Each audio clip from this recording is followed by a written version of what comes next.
So thank you so much for this invitation, Kenny. I'm so pleased to tell you about my forthcoming, well, not forthcoming, it's just published, my just published book. It's a week out now, came out on the 17th. This is the cover you can see there. It's actually designed by an MIT artist. I'm really happy with the way that turned out. And the quotation at the beginning there is the one that I start the book with.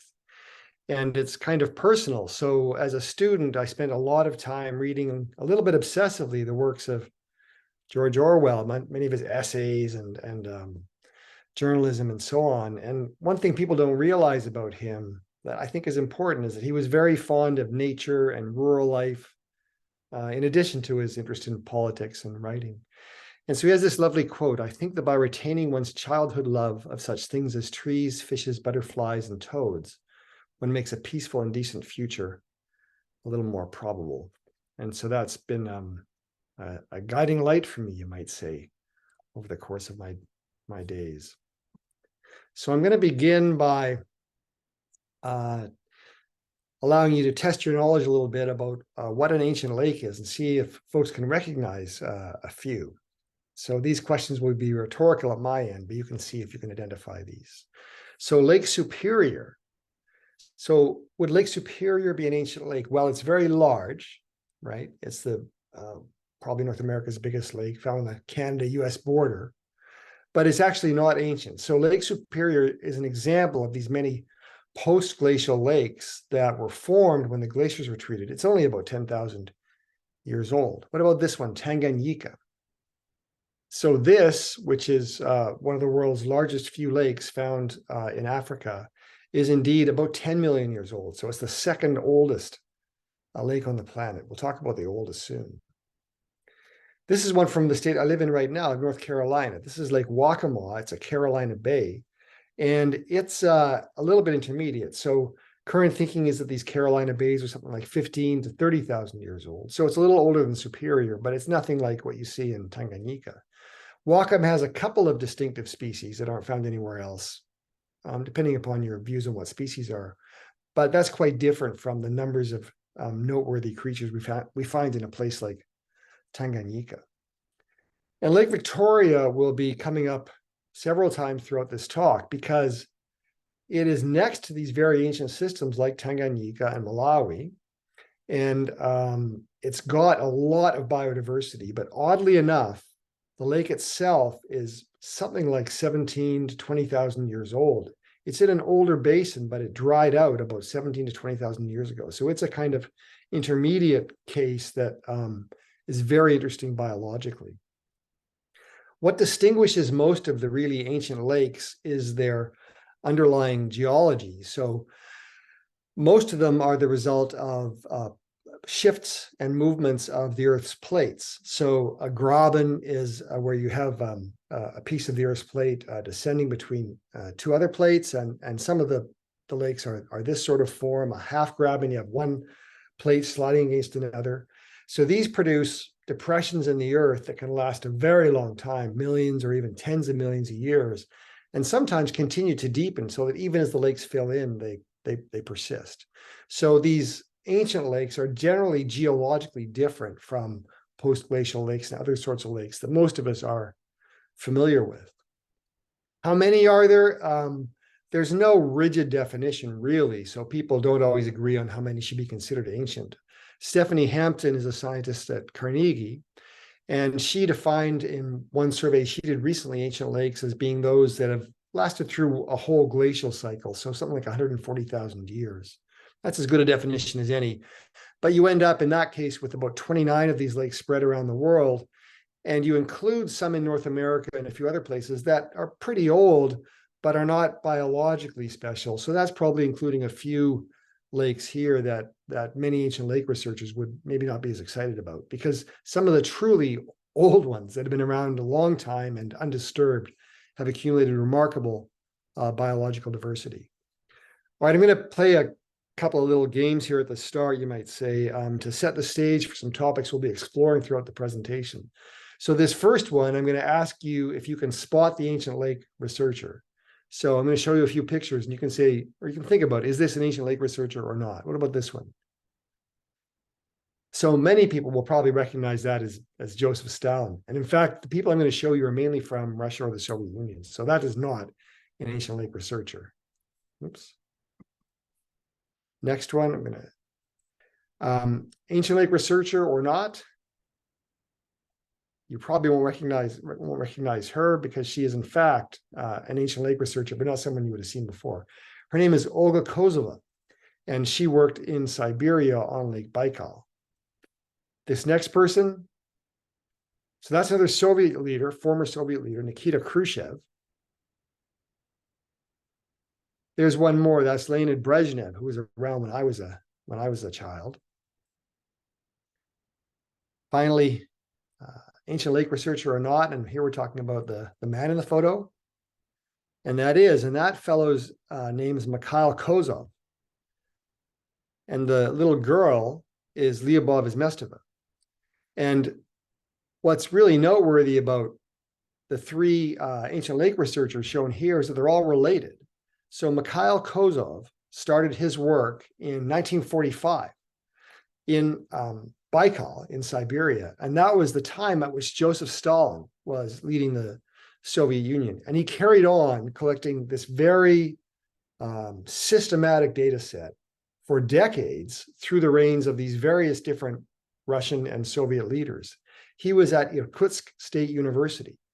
And when he finished, his daughter, Olga, took over the work. She became a professor at Irkutsk State University. And then her daughter, Mikhail's granddaughter, Lyubov Izmestova, carried on the work. And she carried on collecting this standardized, really rigorous and unusual data set up until about 5 years ago when she retired. And there are no more members of this family carrying on this work, last I heard, but there are other scientists carrying it on. It's resulted in this really remarkable data set that these folks have doggedly collected through all manner of political and other turmoil there and elsewhere around the world. So we're going to return to that family in a little while. The next question I want to pose to you to get you thinking about these issues is this surprising one. Which sport helps explain the evolution of fish mouths or fish feeding in Lake Tanganyika? So we've got three sports here: swimming, caber tossing, which I thought everyone knew about, but apparently not. So this is a Scottish Highland Games activity where you take a big log and throw it end over end as far as you can. And then cricket. So which of these might have something to do with fish evolution? It turns out it's cricket. So you might start thinking about what is it that's different about cricket compared to these other sports, and what might that have to do with the evolution of fish feeding? So you can mull that over, and we'll come back to that one in a little bit as well. Work on ancient lakes really got started in about 1950 with a publication of this paper by John Langdon Brooks, who was at Yale. And he was the first person to at least prominently use the term ancient lakes. And he pointed out that there are these very special systems scattered around the world. And his work has been extensively cited by other scientists. And there have also been, since the mid-1990s, regular conferences on ancient lakes. This is the most recent one that I was at. This is me here in Lake Tanganyika in 2022.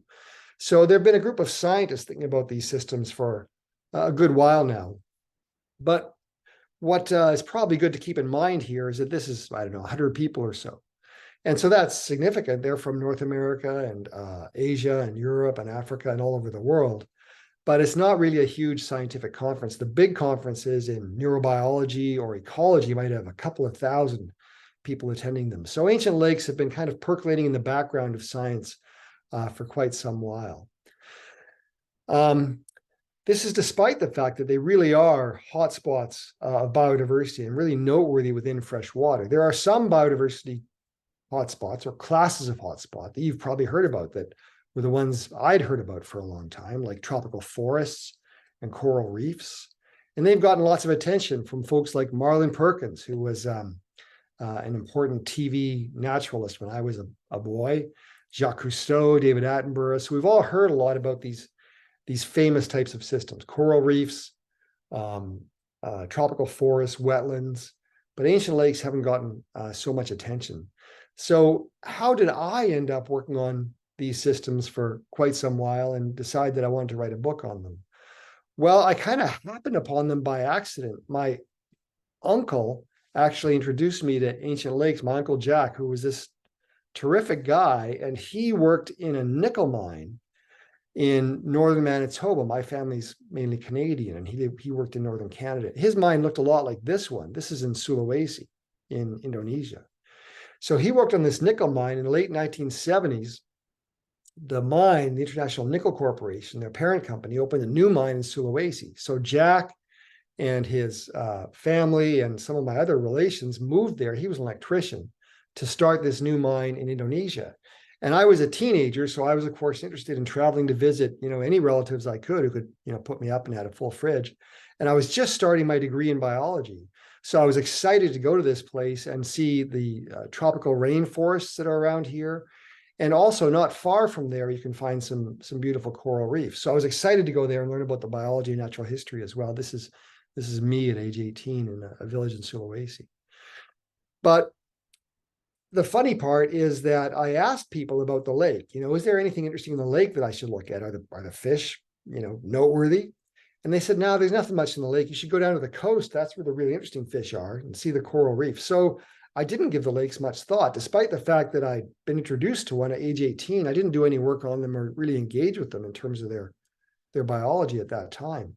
Instead, I went on and for decades studied stickleback fish. I was fortunate to work on these animals. They're great for doing evolutionary biology, and they become a really important system. So that was a terrific opportunity for me. But I'd always wondered about that lake and about Sulawesi. And so quite a while later, I came across this book, The Ecology of Sulawesi, and almost out of nostalgia, I picked it up and started leafing through it.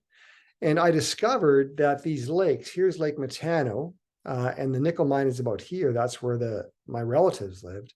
And Lake Tawudi, these two lakes each have substantial numbers of fish species found nowhere else in the world. And in fact, the species in the two lakes are almost completely different. They also have radiations, which is a fancy word for diversifications of snails and crabs and shrimp and diatoms and a variety of other creatures. So they're quite wonderful biologically. So I decided to do some work there, and I went back and worked with Suzanne Gray, who was a PhD student who worked with me, and my dear friend and collaborator, Fadli Tantu, for some years, mainly in the 2000s. And we would swim around Lake Matano. It was a good lake to work in because there were no crocodiles. Tawudi had crocodiles, so it was a little bit more problematic to work in. And we'd record these fish who behave beautifully in front of us. We could record their spawnings and their interactions, and we studied the evolution of color patterns. We had a fantastic time, published a bunch of papers that have been well received and we thought were really interesting.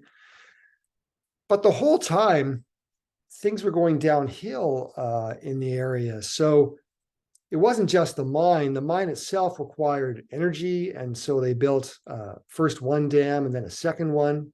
And another Indonesian scientist and myself, Peter Hehanusa, who was a very good friend, we would go to the mining company and say, let's take a break on the dams because they will surely cause problems for the very special animals that live in these lakes and plants. But it was very economically important for the region. We didn't have much success with those arguments. And there were also building of roads and lots of people moving there for work. So there were all these ecological changes taking place. And oddly enough, even though you might think the biggest problem would just be the activity of the mine, in some ways the worst problems were the introduction of non-native fishes. So this is a flowerhorn cichlid. This is this hybrid that was created for the pet trade in using American species, Central American and South American species. And these things were released presumably by accident or by somebody throwing away a pet. And it turns out they eat almost everything else in the lake. As you can see here, this long list of creatures and plants that they consume, and they become super abundant in the lake. And we had made an effort to prevent these introductions when we discovered a few of them were starting to happen early on in our time there. Working with the mining company, we developed a poster campaign and did some talks in schools, but being really effective in this kind of role was going to require a lot more effort than what we had to give to this activity.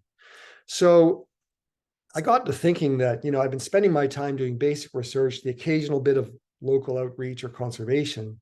And I thought I should really do something more. And I conceived the idea in the late 2000s of writing a book about ancient lakes. I'd also become persuaded as I started going to these conferences that it wasn't just the ones in Sulawesi, but that ancient lakes all over the world were these very special systems that deserve more attention.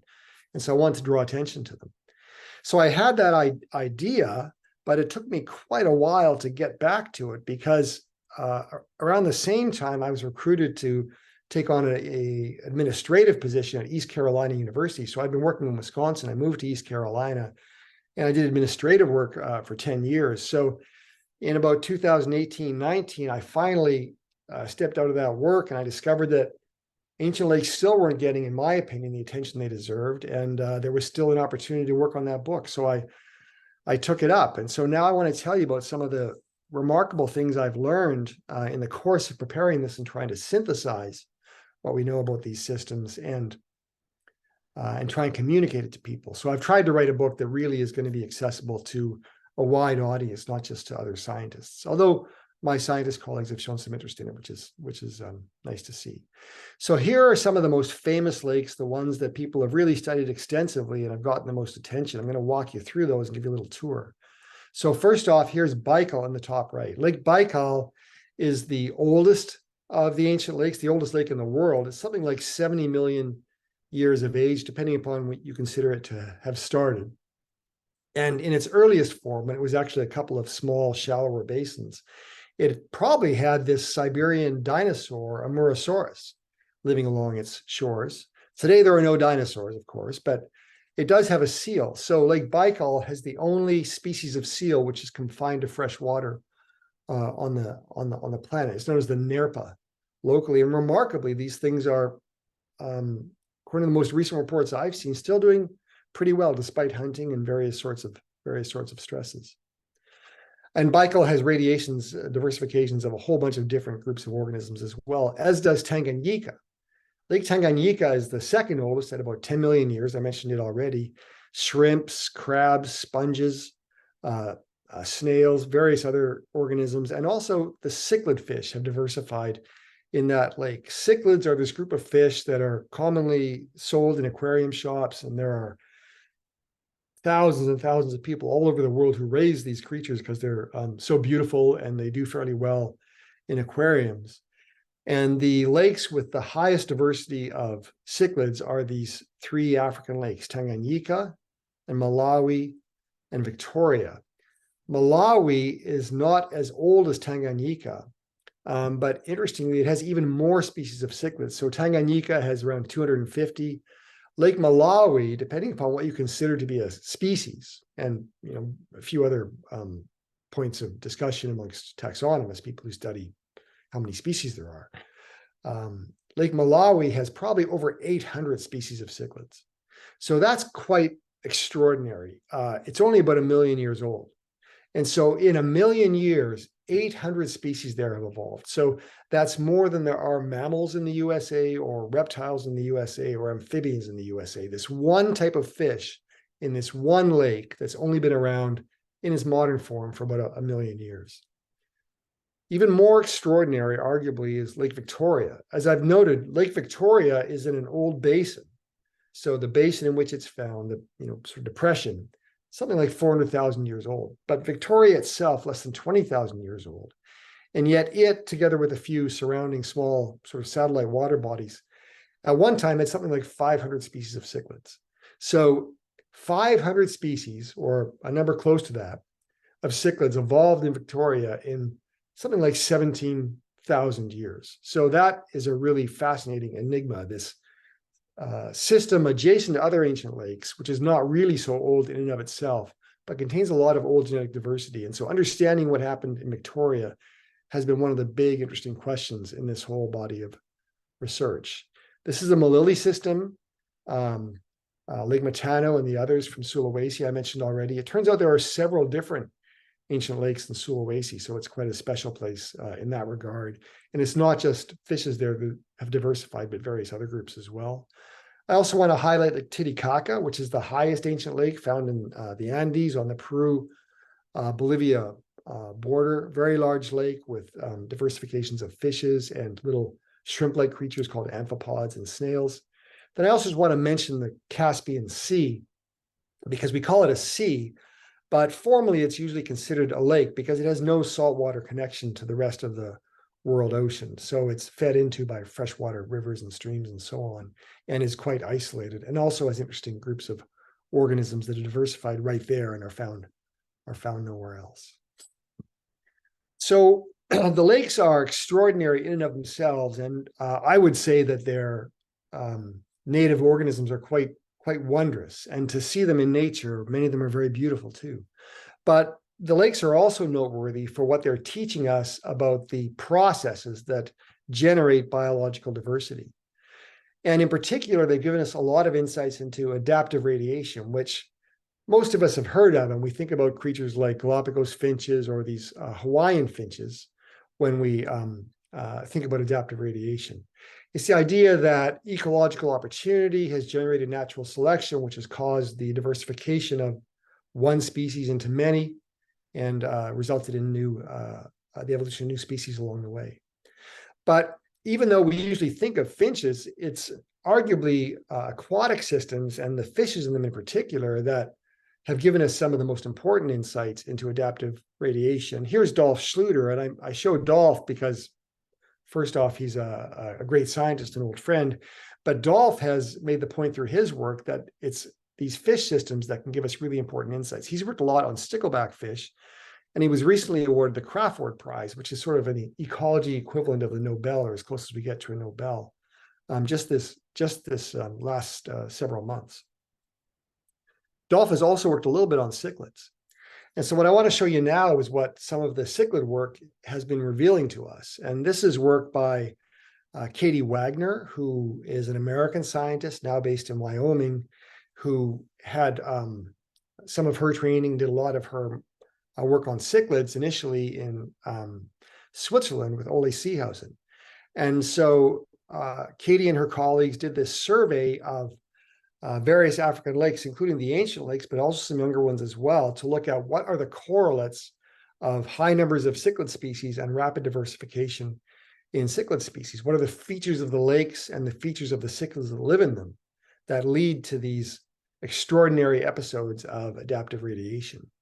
And I'm not going to go through all their data in detail here, but I just want to point out that their main results do provide nice confirmation of some predictions of adaptive radiation theory. So lake depth, which is a key ecological parameter in lakes, is associated with species richness, as is the energy reaching the lakes, so their productivity, and the age of the lakes as well is also associated with their species richness. All these two in particular predicted by adaptive radiation theory, and this pattern of age being of interest to folks interested in ancient lakes. But it's not just the features of the system that seem to have been responsible for these variations in how many species evolve in the lakes. It also looks like having strong sexual selection and strong mate choice and rapidly evolving mate choice has probably been important as well. So in some groups, like some of the cichlids, you have certain types of cichlid in which there's a lot of variation in coloration amongst males, and female preferences seem to evolve quite rapidly. And that seems to have enabled not just the fish to diverge ecologically, but to evolve rapidly into new species that don't mate with each other along the way. And so this has also been found to be important in these systems. But when the folks in Switzerland, it was mainly international groups based out of Switzerland, did a lot of this work. When they were looking at these systems, they were still befuddled because sure, the ecology explains some of it, and sure, the evolution of mating preferences explained some of what they were seeing, but it didn't seem satisfactory. So Matt McGee, is an American now in Australia, did this huge phylogeny. So that means he built this huge evolutionary tree of all the cichlids, and also measured features of their habitats and of the animals themselves. And what he showed was, you can see these long lines here. These are long branches on an evolutionary tree leading to different groups of cichlids. So a lot of these ones from South America, like the angelfish, which is a South American cichlid you might know from aquarium shops, they're at the edges and the ends of these long branches. So that indicates they're evolving at some sort of somewhat ordinary rate. But if you look over here at these African lakes, look how short these lines are. in Lake Malawi. So you can hardly even see the lines leading to new species on Lake Malawi. And in Victoria, they've just disappeared, right? So the scale on this would be some tens of millions of years. And the diversification in Lake Victoria is just so rapid that you can hardly even see it there. So it seems like there's something special going on in some of these systems, maybe something more than just ecological opportunity or rapidly evolving mate preferences. And so that's the topic that I talk about in chapter 6 in my book on the virtues of interspecific relations. And this deals with ideas that have mainly been produced by Ole Seehausen. This is Ole shown here in his laboratory in Bern. Oh, that's actually in Kastannenbaum in Switzerland, where I visited him a couple of years ago and had the most fantastic time because he's just so knowledgeable and passionate about his work. And Ole had this idea that maybe it's not so much that species diverge and separate and never mate with each other again. Maybe that's not the key to the really rapid diversification. Maybe occasional hybridizations, occasional intermatings, in which they exchange a few genes between different lineages. Maybe these actually can promote diversification. And there's a good deal of evidence now that this occasional exchange of genes, these occasional episodes of hybridization between different species, right, which we usually think of as being completely isolated from each other. But these occasional episodes of gene exchange between different species may act as a kind of rocket fuel for adaptive radiation. And this has been shown, or at least these patterns of hybridization have been documented nicely quite recently in some work by Joanna Meyer. So she started off working with Ole as well. She now has her own laboratory. And she studied Lake Victoria and showed that the Victoria cichlid radiation started off with a cross between a Nile lineage and a Congolese lineage that gave rise to a radiation. Then Victoria dried up. Some of those went extinct. There was another series of hybridizations amongst the remaining forms. And we had a further diversification involving occasional hybridizations at various points, leading to the massive diversity that we see that's evolved so rapidly in Lake Victoria. So I was able to talk about some of the initial work on these results in the book, and this is some really recent stuff that's come out just in the last several weeks. And in Lake Malawi, which is that other example of really astonishingly fast diversification, we find similar results coming in. So it's using whole genome sequences of all the DNA in a fish, collected from many different species, that's enabling us to look at these patterns of relatedness and these exchange of genes. And again, in Malawi, we're finding this evidence for hybridization being really quite important. All right, so these are all pretty new results, and they really change our view on how evolution proceeds and how rapid diversification proceeds. A lot of the most important results, the initial results on hybridization, have been from ancient lake systems, but now they're starting to turn up in studies of other lineages as well, which is kind of satisfying. At some point, though, there has to be variation within species as well if you're going to have these episodes of diversification. And that's what this chapter is about that I call cricket, cabers, and the sinister advantage. Sinister refers to handedness, actually. It's an old Latin way of saying that.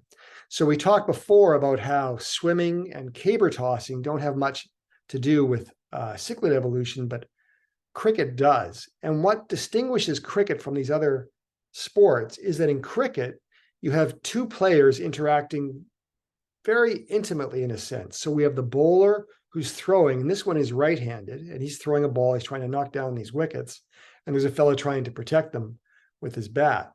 So if the bowler is right-handed, that's the usual type of bowler that a batsman is going to encounter. The same would apply to baseball or any other sport where people interact very directly. So he's used to right-handers, the ball bounces a certain way and swerves in a certain way. So that's the familiar style of pitching or bowling that he's going to have encountered. But what if he encounters a left-hander? Well, left-handers are going to be less familiar. And for that reason, it might be a little bit tougher to protect the wickets against a left-hander. okay? So the idea is that having a rare strategy in any interaction that's taking place between two individuals, a rare strategy will often be advantageous because your opponent won't be familiar with it.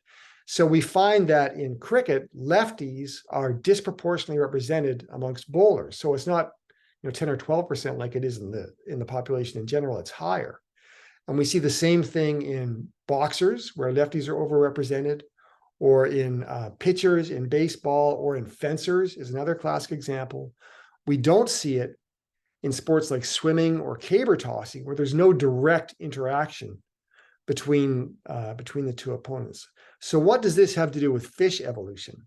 Well, it turns out there's a certain type of handedness that occurs in some groups of fishes. So these are scale-eating cichlids found in Lake Tanganyika, and you can see that this individual, Pericitus, its mouth is twisted a little bit to the right, and this one has its mouth twisted a little bit to the left.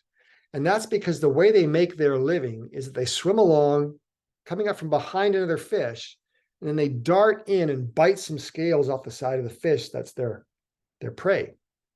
When they do that, they can get a better bite if their mouth is twisted a little bit, because they have to come from behind. If they're coming at the prey is going to take off if it can see them, right? So they come from behind and turn at the last minute and try and bite the prey species. So if every fish in a Pericitus population had its mouth twisted like this to the left, well, the prey species would always just be looking around to the right. Okay, they know what side the attacks were coming from, and they might just kind of swim around in a clockwise direction the whole time, watching for attacks from the right. And so if that were the situation, an individual who had a mouth twisted the other way, so it's twisted to the right and it attacks from the left, that one might have an advantage because the prey species aren't going to be alert to them. All right. So we think that much as with bowling in cricket or with fencing, any individual who has a rare strategy is going to probably be more successful in getting a hold of scales from the prey. So that's the way in which feeding evolution in cichlids is like bowling in cricket, but not like swimming or caber tossing. We've got a mark that's appeared in the image there. So Adrian Indermauer from Basel University, working with Walter Salzberger, has done a nice test of rare advantage or frequency dependence in this system. So Adrian and his colleagues built these enclosures on the bottom of Lake Tanganyika, and they put prey fish into them, a fixed number, let's say 30, and then they put the scale eaters into them, again, a fixed number, let's say for the sake of argument, 10. So in some of the enclosures, they put 10 right feeders, in some of them they put 10 left feeders, and in some they put 5 and 5. And what we expect is that if there's really an advantage to having the rare feeding style, then when there's 5 and 5, those fish should have more success getting food than when it's all right, all fish attacking from the right or all fish attacking from the left. And that's what they find. There is indeed better success when there's a mixture of strategies in the experimental population. So a very nice demonstration of the benefits of being rare in these systems. So the next eccentric question I will pose is what do ancient lakes have in common with family Bibles? This is a really interesting one. So far we've talked about how in these systems we can study evolution using living organisms. So we can go out and get genomic sequences, DNA sequences from living fish and figure out their relationships, maybe figure out when they diversified, when new species arose by working out the relationships amongst them, just like you can do a little bit now with genomes for individuals and working out genealogies that way, using commercial services. You can do that, but all that tells you about is when different species originated. It's a little bit harder to tell about what might have been there before that we can't see anymore. And so that's where an ancient lake is a little bit like a family Bible. So my grandma Thompson in Manitoba had this family Bible that recorded all the births and weddings and deaths in the family. And it's the deaths that are interesting. And so an ancient lake is a little bit like a family Bible, because at the bottom of the lake are these layers of mud, some of which now have essentially hardened and fossilized, that contain a record of what lived in the lake before. So you can get not just the history of when things appeared in the lake, but also when things disappeared in the lake. So like a family Bible, you can have a record of both births and deaths. And that's a much more complete body of information about evolution than you get just by studying modern species. The technology involved in collecting this kind of data is somewhat daunting. So they go out on these huge platforms, which have to be often shipped all over the world and taken to the middle of lakes, cost enormous sums of money. And they use these drilling systems to drill sometimes through hundreds of meters of water, and then sometimes hundreds of meters deep into the bottom of the lake to collect these cores. The cores have to be handled very carefully. They're brought to the surface. And now we're not just trying to collect physical fossils from them, but also ancient DNA, sometimes ancient environmental DNA, sometimes ancient DNA that's still in the very fine tissues of tiny organisms. Anyway, these sorts of data are starting to be collected. So it means going to remote parts of the world and taking tremendous care to collect these cores, but it's starting to give us a record of what's lived in these lakes. Some of the most interesting results so far have come from Lake Victoria. And I was able to report some of the preliminary results in the book from some of that work. But just 2 weeks ago, I got an email from Narangope, who's a South African woman working as a PhD student in Switzerland, who's worked on Lake Victoria in Tanzania. So it's quite an international story there. And she has gone through layers of material from Lake Victoria and identified the fossil teeth of fishes, or at least the old teeth of fishes in these layers, and been able to study exactly what lived in the lake over that period of diversification in Victoria. So generating some really amazing results there, in addition to all the DNA and genomic and behavioral work. Oops. All right. Most of the book is focused on synthesizing work from lots of different systems to talk about hybridization and adaptive radiation and these sorts of topics. But I have one chapter that I devote specifically to Lake Baikal, because Lake Baikal is just such an extraordinary, lake, and one which doesn't always appear in that kind of synthetic, conceptually focused body of work that most scientists would read. And Lake Baikal also illustrates the connection that many of these lakes have to the people around them. There's this wonderful quote from Chekhov about Siberian poetry begins from Lake Baikal. So that gets its own chapter. And here are some of the scientists we introduced earlier, Professor Kozov and his daughter and his granddaughter. And the data set they collected involved going out onto Baikal every 10 to 30 days or so and collecting from various depths in the water samples of the organisms living there and of the water chemistry and so on. And the remarkable thing is they did this, year after year through the winter as well as the summer. So in the summer, they would go out in a boat. In the winter, they would drive out onto the ice. There were only brief periods in the spring and fall when they couldn't get out there at all. And they collect this remarkably continuous data series all through all the changes that took place in the Soviet Union during that time. And they gave us data sets like these. These are not all their data, but they incorporate some of them and some similar data collected subsequently. And this is one I want to draw your attention to. Baikal is the single largest lake in the world. 20% of the fresh water on the fluid fresh water, liquid fresh water on the Earth's surface. And yet Baikal, going from about 1970 to 2010, you can see it increasing from like 7.5 degrees Celsius to around 9.5. So in 40 years, you have a 2 degrees Celsius increase in this incredibly stable, massive body of water. And I think the fact that in just a decade with a 0.5 degree Celsius change, that's a level of change we could probably detect with our skin. In just a decade, you have that level of change in such a massive body of water. So it's pretty noteworthy, and it's confirmed by the reductions in ice present in the lake each year. I just want to say a little bit about the creatures that live in Baikal because they're so exotic. So there are sponge forests between about 10 and 20 meters depth on the bottom of Baikal. I showed this picture to a colleague who's a scuba diver in marine systems, and he just couldn't believe that this was a freshwater system. So these things can be a meter and a half tall, and they carp at the bottom. They're green because they have algae living in their tissues. The biggest diversification or radiation of fishes is of sculpins, and they diversified in a way in Baikal that they really have not anywhere else in the world. One of their peculiar features is their fat content. So here's my fine little quiz question. What would be the fattiest of these items shown here? Cheddar cheese, about the fattiest cheese, brie, hamburger, or this Baikal sculpin, the Golomianka. It turns out it's the Golomianka. So sculpins have no air bladder, which is usually what fishes use, this little bag of gas in them to control their position in the water column. Sculpins usually live on the bottom, like this species, and they just sit there. So they don't need to swim into the middle of the water. If you want to live in the open water, like some of Baikal's sculpins do, like the Golomianka, you have to do something to float.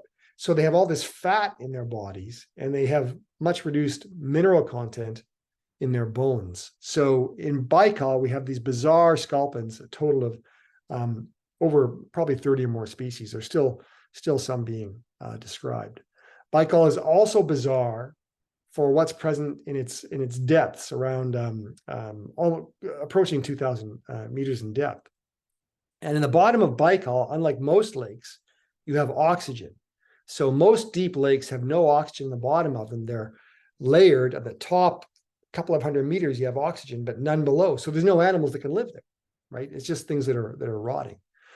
But in Baikal on the bottom, you have methane bubbling up and tar and bitumen.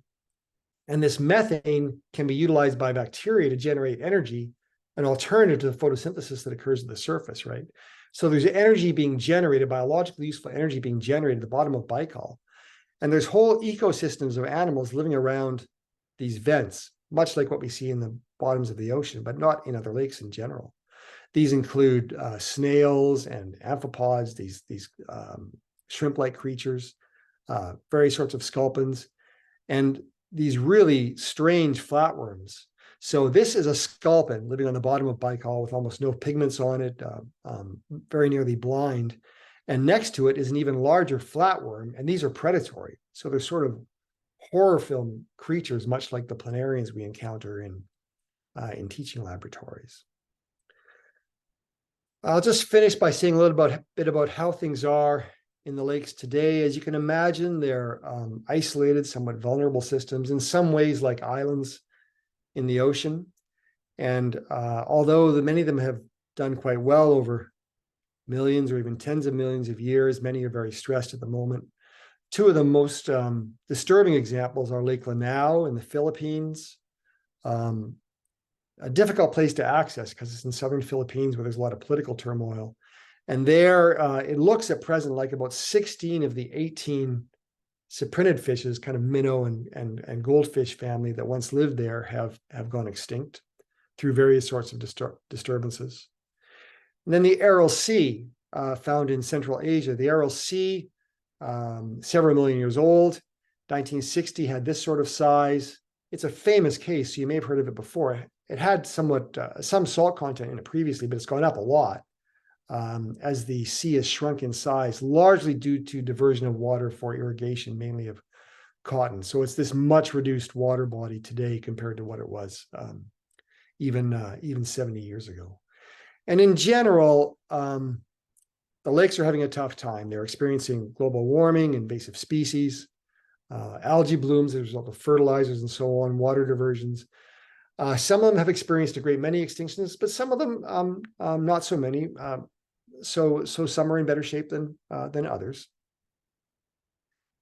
I want to point out that in addition to the usual ways that we think of biodiversity as having long-term value, it has kind of immediate value in some of these lakes because people often rely on the fishes in the lakes for critical protein. You can see from this example of the Lake Malawi market, or these fish boats coming in off of Lake Tanganyika. So extinctions and degradation have really pretty immediate consequences for the health of people and the nutrition of people around the lakes. In the book, I also try to convey that in addition to nourishing our bodies, you can make a case that the lakes nourish our souls somewhat. So at the start of each chapter, I've identified, with help from scientists all over the world, some quotation from literature or local folklore or music about each lake that gives a sense of how it's valued by people in the area. So here's a little quotation that Fadli Tantu and Yusri Nilawati found for me in the Pomona language from Western Sulawesi. And I don't speak that, but they have a very nice translation. Busy village, the beauty of Lake Poso. Beautiful to behold by the sun, there is peace in the longing heart. There's also a haiku, very famous haiku about Lake Biwa, the Japanese lake. Some modern poetry about Lake Malawi, and a very nice quotation about Lake Titicaca from some of the people living around that quite wondrous lake. So finally, what can we say about the prospects for the lakes as they move into the Anthropocene, this period of heavy human influence on the atmosphere and conditions around the planet? I'm not going to say a lot about that here, and really I don't spend too much time on it in the book. It's more about, I think, how marvelous the biodiversity of the lakes are today. But I'll just conclude with a couple of the statements I make at the end of the book. So with foresight and timely action, it is possible that much ancient lake biodiversity can endure the current difficult moment. So by that statement, I'm trying to convey that things are difficult right now, and probably in the next few decades, for many of the lakes, they're going to get worse with warming and other disturbances. But if they can get through that period, I think there's some hope, if we can in particular manage global warming, that they could turn out not so very badly. And so my feeling about it is that I'm not sure I'm optimistic, but I'm hopeful, and hopeful enough to have taken the time to write that book. A lot of people helped me with it. I'm not going to try and go through all the thanks, but I'll just conclude by giving you the opportunity, if you wish, to buy it at a little bit of a discount.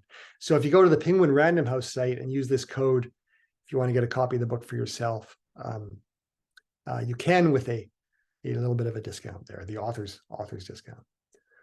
And I will conclude there. And if there are any questions, I can take some. Thank you so much, Jeff.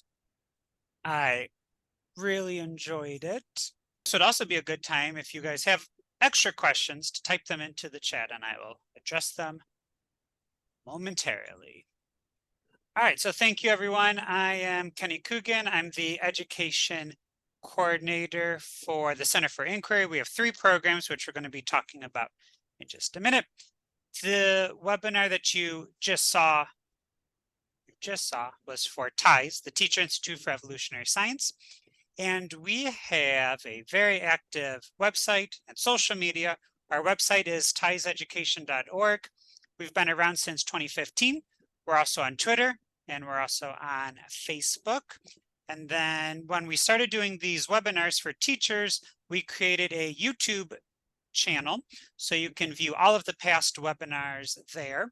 And you can also go to that 3rd tab where it says playlists, and I've created playlists for middle school and high school teachers by the theme. So if you're teaching human evolution, we have a playlist for that. We have a playlist on genes and genetics. I have a playlist on natural selection, and so on and so on. So if you're teaching a unit, middle school and high school, you're welcome to use our playlist. Most of the videos are 5 to 10 minutes long, which are perfect to hook your students. Our webinars are student friendly. If you want to invite your students, feel free to do so. We have a couple that are coming up in November. We're taking off December, but we'll return for 2024. And just like Jeff, we have our own book. It's called On Teaching Evolution. It was written by members of TIES who have tackled the topic of evolution in their classroom for decades. And it offers practical advice and sample lessons. Throughout the book, there's a bunch of QR codes that you can reference. Just for you guys, we're having a BOGO sale. Buy one, get one. So you can buy one, and then you can give one to your favorite science teacher. All right, so that was TIES. sister of TIES is Science Saves. Science Saves is a nonpartisan effort to promote science appreciation by highlighting the many ways science has unleashed human potential, transformed our lives, and given us the tools to overcome all manners of challenges. The website is sciencesaves.org. We have K through 12 lessons. TIES, we also have K through 12 lessons, mostly 3rd grade to 12th grade. But for Science Saves, K through 12, all the subjects. And another initiative for Science Saves is that we want to have a National Science Appreciation Day. You can go to our website to see who is participating. We would like it is on March 26th, because that's when Jonas Salk revealed the successful development of his polio vaccine. And now 70 years later, people, not everybody knows his name. So we want to say that science has helped humanity in many ways. As of today, I believe we have around 15 states who are celebrating, but we want all of the states. And then the third program that we're going to talk about today is Generation Skeptics. This is a program to develop and foster an understanding of the world through inquiry-based learning. We want to instill skills in young people like not taking things for face value, to question their own beliefs, and it's okay if their opinions are wrong, and to encourage inquiry-based learning and critical thinking. If you go to generationskeptics.org, if you go all the way to the bottom, you will see that we have skeptics that can zoom into your classroom if you want to talk about any of these topics. All right, and with that, we will go back to Jeff. Bertha asked, this was at the beginning, and at the end you did mention about invasive species. So these lakes have been around for a million years. They have very high biodiversity that we want to protect and save. Can you kind of speak a little bit more about overall, are invasive species a big problem, or is it more global climate change and It can be difficult to distinguish the effects of different factors. Like in Lanao, for example, we know that there are a lot of invasives there. There are now more invasive species than there are native species extant. And we also know that there's been a lot of increases in algae blooms from fertilizers and so on flowing into the lake, overexploitation. So it's often difficult to point out one thing, because typically the lakes are stressed by many things at once. But in the Sulawesi lakes, we haven't seen so many extinctions yet, but we are seeing these incredible rises in non-native fishes. And in Poso, which is one of those lakes, I think there are now more non-natives than native species of fish. It does appear that in one of the lakes, some recent surveys have failed to find some snails that you can find in some of the just 20-year-old samples since that flower horn cichlid has become so abundant. So that does suggest that the appearance of that cichlid and its consumption of so many different things in the lake, probably is starting to cause extinctions. So in many instances, it's difficult to say it's just one thing. Lake Victoria is one where the Nile perch was introduced to be used as a species for fisheries. It's this massive animal. You can sometimes buy it in stores here. It's used for export and people eat it. And its arrival was followed by the decline of a large number of cichlid species. It's still not exactly clear how many went extinct, but may well be over 100. And people for a long time thought it was just the Nile perch that was causing those extinctions. But with a more careful analysis of the history of the lake, it appears that there's been some other things that have been important. Again, overfishing, changes in reductions in visibility and oxygen in the lake because of agricultural activity. So often there's a whole bunch of things stressing lakes, and it can be difficult to point to any one example. But the introduced species really worry me, because it's possible to change the fertilizers going into a lake, and then it might clear up a bit. But once those invasives are in there, they're awfully hard to get rid of. So that's going to be an important task. Just in your answer now, you mentioned snails again, and I was an aquarist for many years, and I knew that there was left and right swirled snails but I wasn't really aware of the left and right mouthed fish. Yeah, I just love that example. I think it's so much fun. And then also, if people are interested in adding cichlids to the classroom, they're easy to find, easy to breed, colorful, and then you have a great story to tell your kids. Yeah, please just don't release any. Yes. Yes. Bertha wants to know if the cave where the Mexican blind cavefish are is considered an ancient lake. And Uh, I I did a don't quick think any of Google those. search, and it looks like they're in multiple places in South America. Yeah, you have these cave, various sorts of cave species evolving independently in many different cave systems, including some of the fishes. They wouldn't be considered lakes by and large, because usually they're more like stream systems. And they vary in age. I couldn't say so much about the ages of those. I just don't have that information at my fingertips. But they're by and large not lake systems. They're wonderful systems for studying evolution, in part because you have a kind of an evolutionary replication. So in different caves, you might have different invasions by the same species, or different occupations by the same species giving rise to new cave dwellers, or even by different lineages. And so you can look at how natural selection acts to cause similar evolutionary responses in similar environments, or what might cause it to be different in some cases. So they're wonderful systems. The last webinar we did was with Prasanta Chakrabarti from LSU, and he had a whole segment about caves. Yeah, And, caves are fantastic. Yeah. They're just so scary. I don't really like going into caves myself, but I'm glad people do. Specifically on fish evolution in caves. Yeah. Yeah. All right. Jennifer Valvo, who I'm not saying she's an expert in pinnipeds, but she did know about the Baikal Lake and that seal. She asks, have any studies been performed to investigate genetic differences, GWAS, between the freshwater species, seals and sculpins, to identify genes associated with life in a saline environment versus freshwater environment? And I wasn't familiar with the Baikal Lake, and I looked it up, and it is very far inland. Yeah. It's quite interesting. So that's a really good question. That topic has been studied a lot in stickleback fish. So stickleback fish is, a group that I've worked on. They've colonized freshwater probably thousands of different times on different islands and continents and land masses all over the world from a marine ancestor. And so you have all these evolutionary replicates of colonization of fresh water.